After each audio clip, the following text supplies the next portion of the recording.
Today, we're going to dig into a huge question. Could entrepreneurship training be the key to unlocking Bangladesh's next chapter of economic growth? We're going to explore how building a nation of creators isn't just a nice idea anymore. It's become an absolute necessity. All right, so to really get why entrepreneurship is such a hot topic in Bangladesh right now, we first have to get a sense of the incredible economic journey that's brought the country to this point. 450.12 billion US dollars. I mean, just let that number sink in. That's the sheer scale of Bangladesh's economy in 2024. And to put that into perspective, it's one of the fastest growing economies on the planet. This isn't just a statistic. It represents a huge, energetic market for both consumers and labor, right in the heart of South Asia. And what's fueling a lot of this growth? A full-blown digital revolution. By 2023, nearly half the entire population was connected to the internet. Now, that is the perfect fertile ground for a whole new generation of startups, e-commerce, and digital services. It's created an environment where one good idea can now reach millions of people incredibly fast. But this kind of explosive growth creates its own pressures. It brings a critical national challenge to the surface, one that needs a really powerful and new kind of solution. And this number, 16.8%, this gets right to the heart of that challenge. That's the estimated unemployment rate for the youth. We're not just talking about finding people any old job. We're talking about creating meaningful, sustainable careers for a massive, young, and ambitious population. It's a top priority for the nation, for sure. So, why does encouraging small and medium-sized businesses matter so much? Well, it's about way more than just one number. For starters, it's about creating jobs for that huge youth population. It's also about diversifying the economy, so it's not totally reliant on just one sector. And it's about inclusion, making sure there are opportunities for women and for people living in rural areas.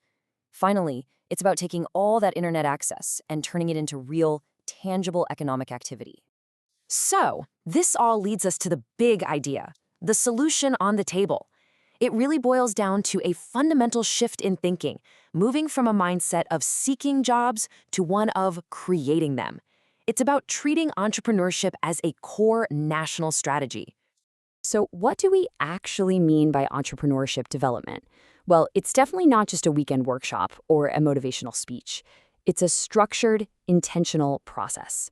It's about building the right mindset, teaching the practical skills, and creating the support systems that help turn a simple idea into a real, sustainable business. And this, of course, brings up that classic debate you've heard it a million times. Are great entrepreneurs just born that way, or can they be made? The answer to that question is absolutely crucial for any country trying to build a culture of innovation. And you know what? The modern thinking on this is pretty clear. On one side, sure, you have these natural traits like being curious or taking initiative. And those are great, they're helpful, but they're not enough on their own. On the other side, and this is the real game changer, you have hard, trainable skills. Things like validating your idea on the market, financial discipline, digital marketing. These are skills that can be taught, they can be learned, and they can be developed by pretty much anyone. And that's the powerful takeaway here. The whole point of entrepreneurship development is to bridge that gap between raw, untapped potential and the organized, skilled capability to actually execute an idea. What this means is that Bangladesh doesn't have to just sit around and wait for entrepreneurs to magically appear. It can actively build them. Okay, so if we're saying these skills are teachable, what does that training actually look like? What exactly is in the toolkit for a modern founder in a place like Bangladesh? Well, the most effective training really focuses on these super practical steps. First, you learn how to spot a genuine need in the market, not just copy what someone else is already doing. Second, you have to validate your idea with real research before you sink your time and money into it. Third, and this one is so important, you have to master the money. That means understanding your costs, your pricing, and your cash flow. And finally, you learn how to actually market your business and find your customers, especially in the digital world. And listen to this quote from our source material because it really hits the nail on the head. It says that businesses often fail, not because there's no market for their product, but because of things like weak costing or no cash flow discipline. What that tells us is that financial literacy isn't some advanced, nice-to-have skill for an entrepreneur. It is a basic survival tool. Okay, so we've got the why and we've got the what. But where is this kind of practical, hands-on training actually happening on the ground in Bangladesh? Let's dive into a real-world example of an organization that's putting this exact toolkit into action. So one great case study is the Online Training Academy, or OTA. It's part of a larger initiative from Trade and Investment Bangladesh, and its entire focus on practical, business-focused training. Their big picture vision is to create a knowledge-driven ecosystem, helping to build a business community that can really compete on a global scale. And you know what makes programs like this so effective? It's all about accessibility. By offering their courses online, offline, and in hybrid formats that mix the two, they can reach aspiring entrepreneurs absolutely everywhere, from the busiest parts of Dhaka to the most remote rural villages. Okay, let's pull all these threads together now and zoom out. What does all of this really mean for the future of Bangladesh? Here's the most important thing to take away from all this.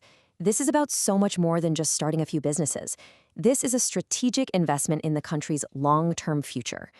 Every single entrepreneur who learns these skills contributes to creating jobs, to innovation, and to building a more resilient and diverse economy. So I want to leave you with this final thought.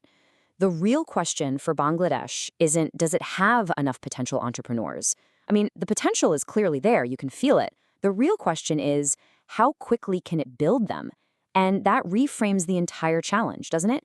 It's no longer a question of scarcity. It's a question of strategy and speed. Thanks so much for tuning in.